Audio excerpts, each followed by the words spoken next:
Welcome to The Real Review, sponsored by Parametric and Lazy Ape Studios, where you get some of the latest happenings, real thoughts, and perspectives in the world of film and television.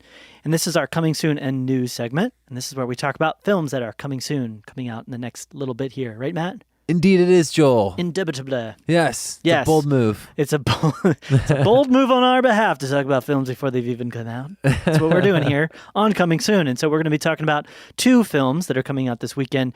Big films that are actually pretty major releases. Some of the last two big ones left for the summer, I would say. So Dunkirk. Yep. And then Valerian and the City of a Thousand Planets, or just Valerian if you prefer. So pretty excited about one of these. The other one I'm kind of questioning.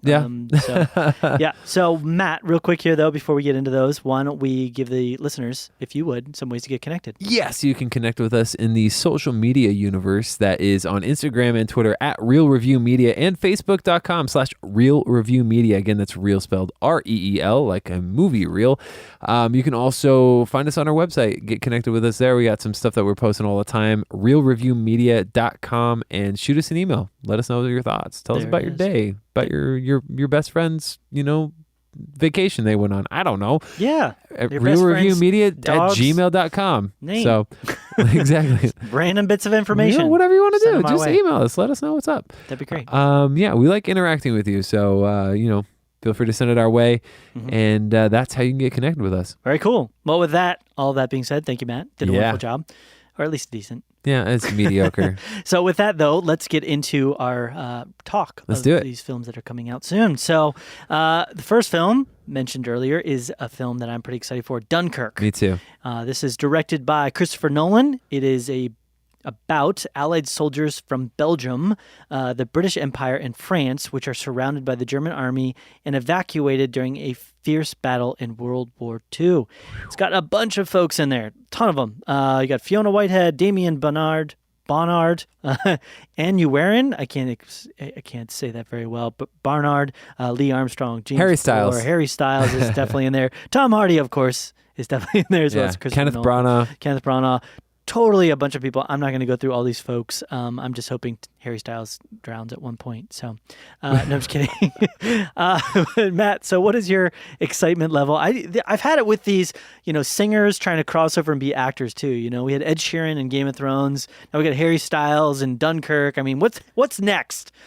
Oh, and we even got Rihanna in freaking Valerian. So, oh my goodness, I didn't even think about that. Now, we need to have Matt Hay in Dunkirk. Somebody needs to just talk to Rihanna and say, "Look, Rihanna, you're a great singer, but this acting thing is just not happening." You didn't love Battleship? Oh no, it's like she was the worst part of an altogether already bad movie. It was just awful. So, hey, Dunkirk, man, I'm excited, and we've talked about this, man. I think Christopher Nolan, I mean, I have yet to be disappointed by him, and I'm just super pumped. I think it's going to be good. This is a new thing for him. This is not an original screenplay. It's not sci-fi epic. This is a historical period piece.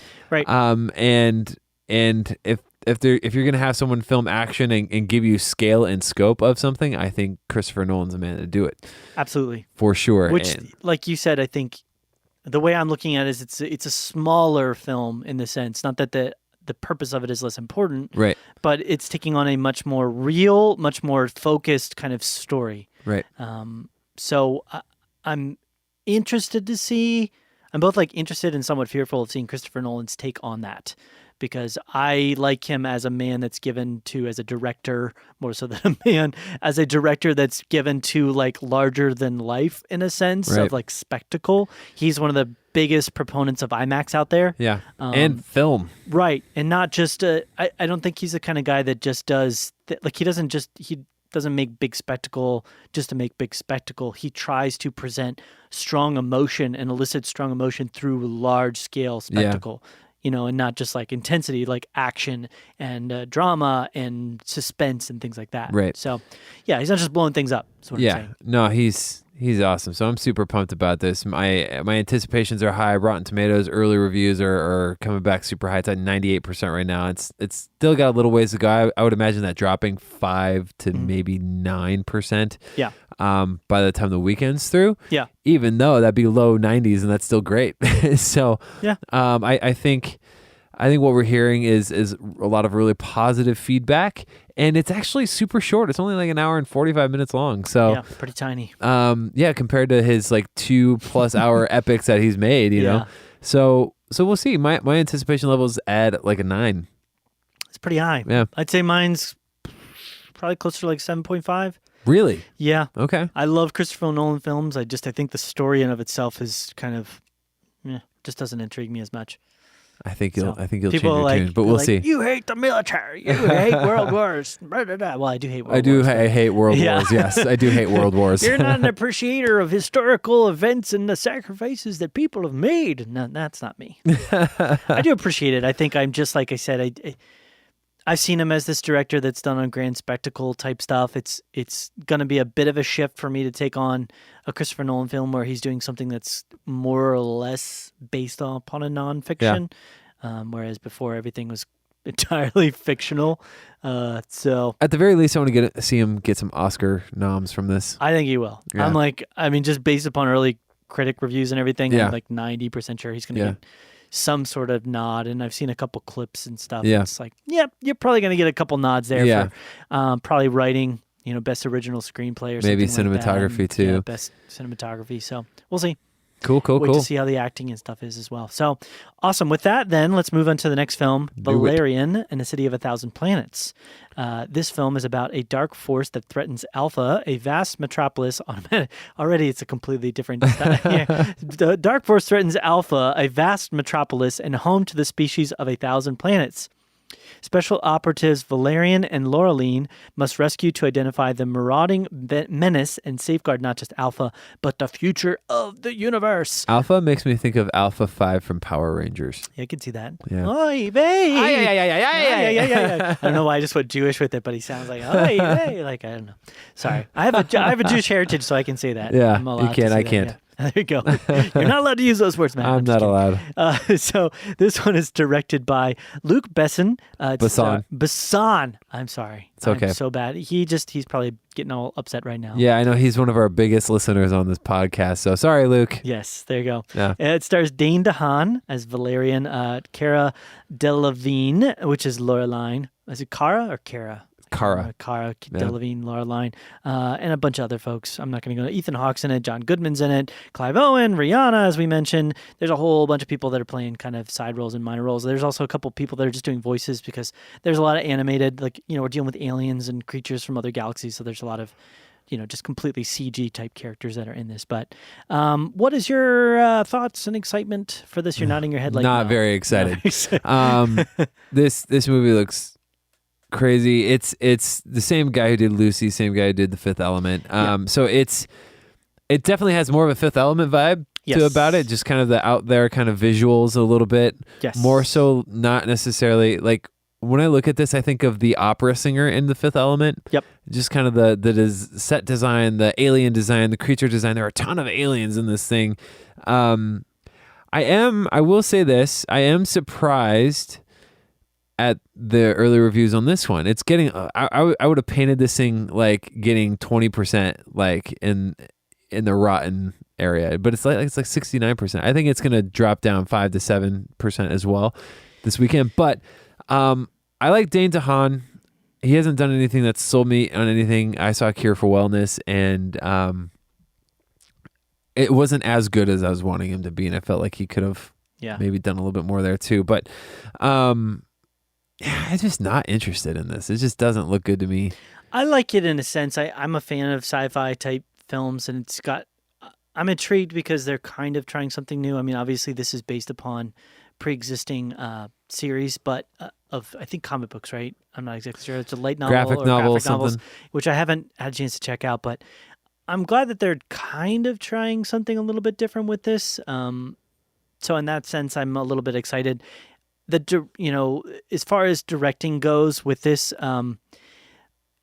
Luke's done some films that I liked and some that I really didn't like. I really didn't like Lucy, but he also did Leon the Professional, which I really, really enjoyed. He did The Fifth Element, which I kind of liked. I think for the most part I did enjoy.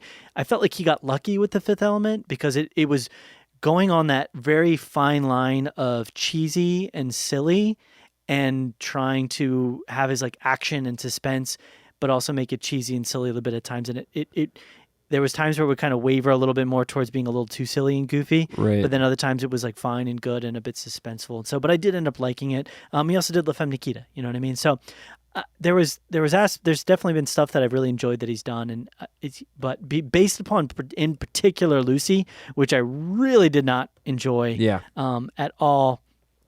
I'm a little bit like about it. So I do think it looks interesting to me. It looks a bit intriguing. I think the special effects do look pretty good, pretty solid. I'm a bit excited to see it. There's not too much I can say at this point, just because I don't know much about the story. Right. I think both of the main characters, the actors, I have yet to see a role that either of them have been in. This is like where I'm like, whoa, just you nailed it. But I think just based upon the type of film that this is, it doesn't call for like a super deep kind of character arc or development. It's more just going to be kind of like they're there to be effective in the role and look the role and to act well throughout the action kind of silly set pieces. Yeah. There was a cool thing that they did. I don't know if you got this, but at the beginning of Spider-Man, they give you that like sneak peek of the film. Didn't get that. Oh, you didn't get that? Okay. We got like the first, I think, like 5 minutes or so of the film. Which was good. I feel like that adds to the excitement. Yeah. I didn't see that, so maybe that's why I'm not. I had at that point, I had pretty low expectations for it, though. Yeah. And I think the way that I saw that, because they did this really cool thing of was it Rocket Man? It wasn't Rocket Man. Ground Control to Major Tom. What's the do you have ground control? Oh yeah, I was thinking Mr. Deeds in that scene in the airplane. No. So they play it against that, and it's like showing the progression of Valerian and how it like becomes this big city. And it was really clever in a sense, and it was kind of neat, and they played it really well with the music. And it just kind of felt nice. It felt simple, but it was like intriguing and interesting. And so I was like, oh yeah, I'm getting invested a little bit into this story. So I think if it's similar to that, I'll end up kind of enjoying it and putting it at kind of maybe like a B level sort of a thing. So, so that's pretty much it. Are you looking something up? No, it's David Bowie. David Bowie, yes. Yeah. I'm sorry. All the David Bowie fans out there are like just freaking out at me. What are you doing? Yeah, like how dare you say that? Yeah. But we'll see. I don't know. Expectations low, but that could work in my benefit if I just go in with low expectations. Maybe I'll be pleasantly surprised, something like that. So we'll see. Yeah. So did you put your number? 3. 3? Wow. Oh, geez. I'm closer to, I'd say maybe like a 5.5. Okay. Out of 10. That's all good. Yeah. That's all good. So awesome. Well, with that then, we had a bit of news as well, right? That you wanted to talk about. It's kind of a lot, but I want to break it down in a kind of a quick format. Okay. So Disney, just this past weekend, had their biannual Expo. It's the D23. D23. I call it the D23. And so they just take this time, Disney, which owns most of the world, or galaxy, they basically go through their lineup of films that have come out over the next couple of years, which is a lot. Super excited for Mary Poppins, y'all. I know. Mary Poppins Returns, which is a sequel, you guys. Yes. But yeah, among things. They're still flying that flag. Couple things. Picks up right where the last one ended. They got an Avengers Infinity War trailer. Yep. They got The Lion King, like a trailer for that. Jon Favreau, who did the Jungle Book, like version of The Lion King. Yeah. Mary Poppins Returns. The Incredibles 2. There's an untitled space Pixar film, which might just be called Spaceships because apparently the spaceships had eyes kind of like cars. Yeah. And then Toy Story 4, Wreck-It Ralph 2, Star Wars Galaxy's Edge, which isn't a movie, but it's the theme parks they have, which looks freaking cool. So many questions. First one, though, big thing.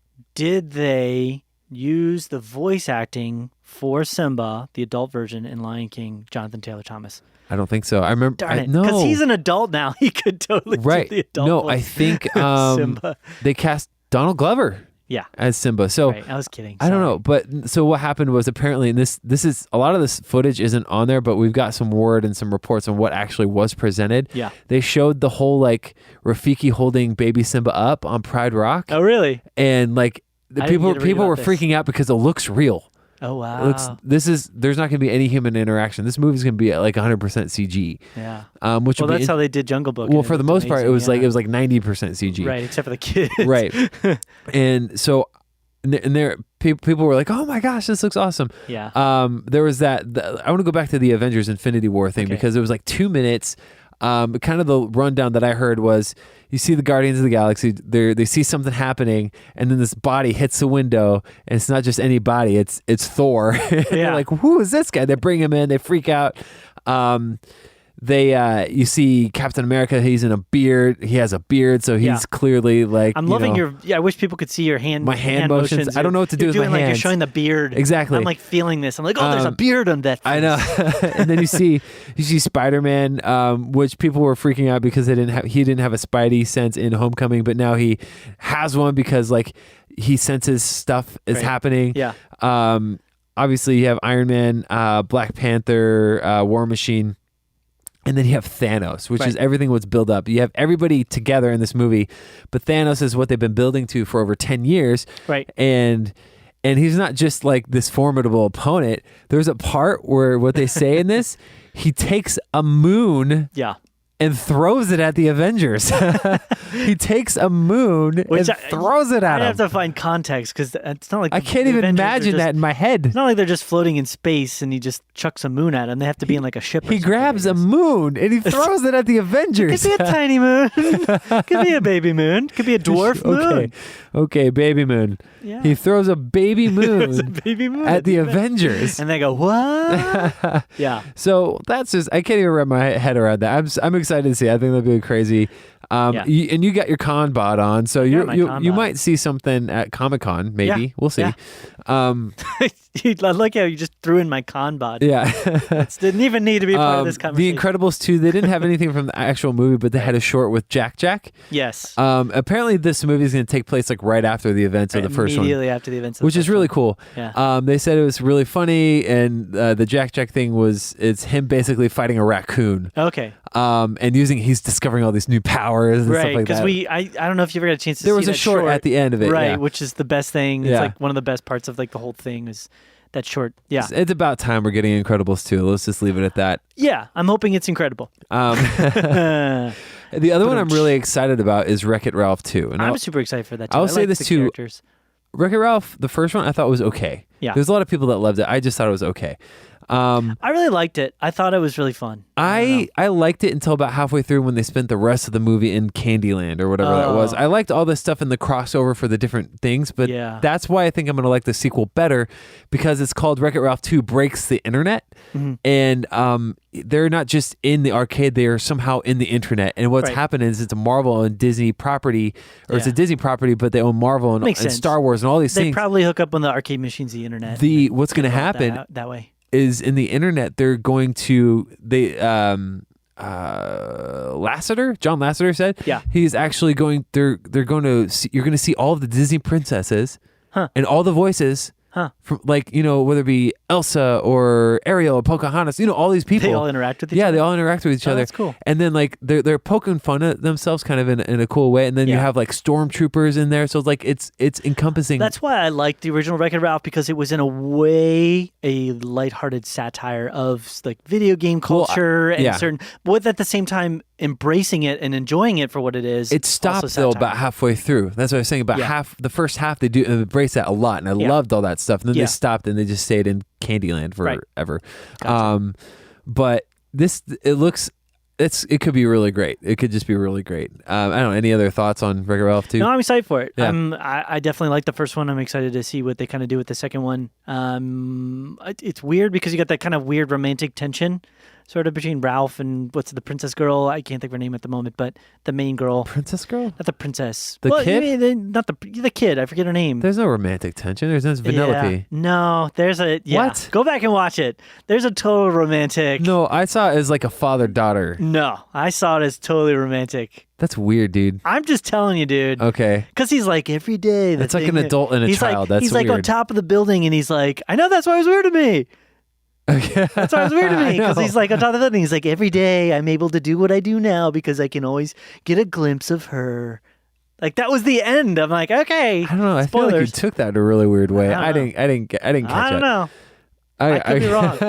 They definitely didn't have like a playful father and daughter like vibe between them. They definitely had more of like a same age, like kind of attitude between them. I don't know. Personally, I don't know. That's why it weirded me out. Well, maybe we'll get away from that there. The most important thing that I'm really excited about, and I was excited about this beforehand, and I don't know if it's the most important thing, I just wanted to say that, is Star Wars Land is now officially called Star Wars Galaxy's Edge, and this is the new Disney expansion. By the way, the biggest expansion in both Anaheim and Orlando. Yeah. It's like 14 acres, and this thing is immersive. They had scale models where you're up with the ships and you're moving all around, and apparently you are in it. You're in the thick of it, and the way that they have it set up, it's very immersive. So like when you pilot the Millennium Falcon, you're actually treated based on how you did. So if you did really well, like you're treated like better. Yeah. If you did poorly, then you're treated maybe not as good by other things and other things that you interact with throughout the thing. You meet characters. Everything's immersive, from like the cantinas. You get to drink like the beverages that are native to that planet, the blue milk and all that stuff. Right. And then just the rides in general. There's going to be a hotel in Orlando that's all like immersive, like where it's almost like you're part of a story that's happening there. A character in the story. Oh, cool. I'm so excited. I think it's really awesome. I'm a big fan of the newish iterations of some of the Star Wars stuff. Obviously, I love the old films, so I'm excited for it. Yeah. It's I'm more glad, I think, that they're bringing in new stuff instead of trying to retrofit like they did in Disneyland. Right. It doesn't.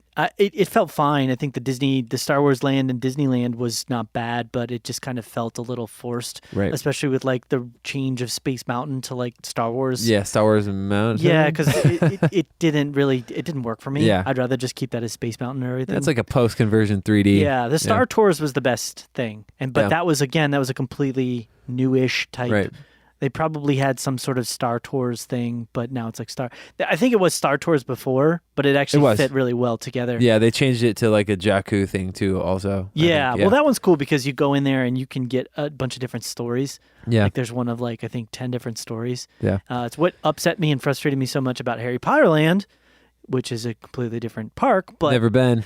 Oh my goodness, it's beautiful, gorgeous, awesome looking. You really feel like you're like in like the Harry Potter, like Diagon Alley, and you see like the castle and everything like that at Hogwarts.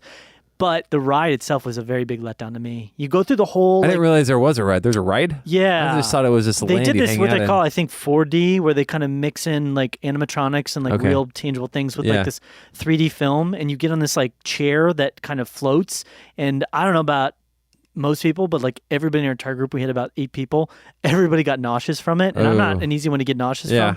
But it does this thing where you're like jumping between 3D footage and like things that are like really in the environment around you. Oh, crazy! And it's very jarring. And then the thing that just upset me about it is everybody that reads the Hogwarts books, like the Harry Potter books, I should say, loves Hogwarts, and all of us, in a way, I think that are big fans of the series, think it would be just really cool to kind of like be in that world, to like be in a Hogwarts type environment where we go to school and the Sorting Hat and the competitions and Quidditch and stuff. You don't even like.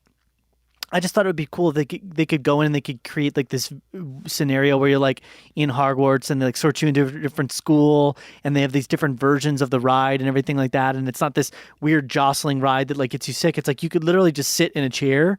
And if you had a story where like you got sorted and then you went in your own like little adventure, like that would just be so cool. And the people in the environment there at Universal Studios were like, I guess in Disney, they're much more like in character, because at Universal Studios, I was like, when do we get a broom training? And she's like, you don't ride brooms. I was like, okay. You crushed my dreams. Like, just pretend with me for a moment. I don't often give into this like childlike 10 years nature. old right now in my head. So please, the most immersive portion of the entire thing, which was actually really cool, is what I would have wanted, is when you go into the wand shop and you can like get wanded, I guess you could say, because they take you like through this whole big thing. That was like the best part. Well, according to this Star Wars Galaxy's Edge, it's going to be completely immersive. Right, and that's what I would want from a Harry Potter land. And they went to like not even almost 50% of that. And this is like 100%, and I love it. Right. I'll just enjoy the crud out of that. I'm super excited. My only issue with this Star Wars thing is it's going to be so packed, and I don't think for a while you're going to be able to get a full feel of like the land, because it's going to be like standing room only, I've got a contact down there, man. Hey, let me tell you. Let's talk about that later. Off air.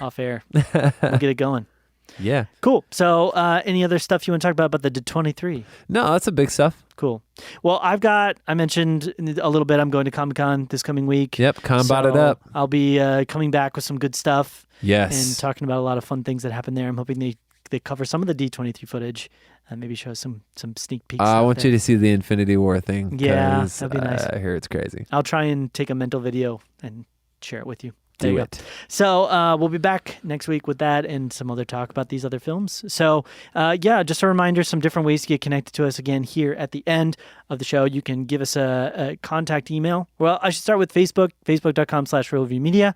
Instagram and Twitter both are at Real Review Media. You can check out our website, realreviewmedia.com. I feel like I'm saying that a lot, Real Review Media. But then additionally, send us an email, which is realreviewmedia@gmail.com. We'd love to hear from you. Keep it real. Yep. Thoughts on the 23, and maybe you're going to con and you want to talk about some cool stuff you're I'm jealous of you going to Comic-Con. Sorry, man. So. 1 year, you'll make it out there. I know. 1 year. It'll be a magical experience. I'm hoping. Like the Star Wars land.